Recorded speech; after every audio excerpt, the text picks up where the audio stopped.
जय सदाराम बापा, जय भोलानाथ, जय कुलदेवी चामुंडा। मित्रों, આપણે કહીએ છીએ કે કાંઈક કરવું હોય તો કાંઈક ખોવું પડે. એટલે મિત્રો મારું એવું કહેવું છે કે સત્ય તમે હેડશો તો સતનો વિજય થશે. અને આગળના કંઢિયા જે કર્યા, કંઢિયા બોલી ગયા એ શબ્દની પણ આપણે ગણખર રાખવી પડશે. કંઢિયા જેવું આપણે કશું જ નહીં કરી કે એ તો મર્યાદે હતા. એક વાટલામાં ખાવાવાળા હતા, એટલો પ્રેમ હતો, એટલો ભાવ હતો. અરે સાહેબ, પહેલાં કોકને કૂવો ગાળવો હોય ને તો ફોફન ગોળ ખાઈને કૂવા ગાળતા, મજૂરી લેતા ને એક વાટલામાં ખાતા સાહેબ, એટલો પ્રેમ હતો.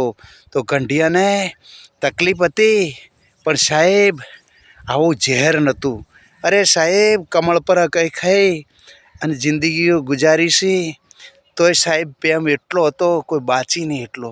હે, આજ પકવાન ખાય છે, અરે શીરાપુરીઓ બધું ખાતા હશે સાહેબ, પણ એ જેટલો એના જેટલો પ્રેમ ને ભાવ નથી.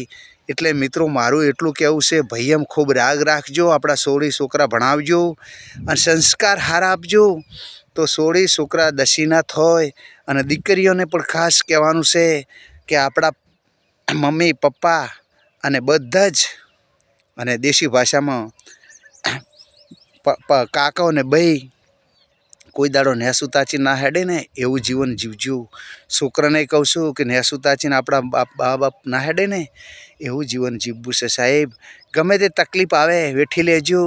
અરે ગમે તે કરવું પડે તો કરી લેજો, બાકી મા બાપ નેચું ના તાકીને એવું કરજો. જય ભારત, જય હિન્દ, જય સદારામ બાપા. અને મિત્રો લાઈક આપજો, ફોલો કરજો, અને મારા ગુરુ મહારાજ સદારામ બાપાનું નામ લેજો ને લેજો.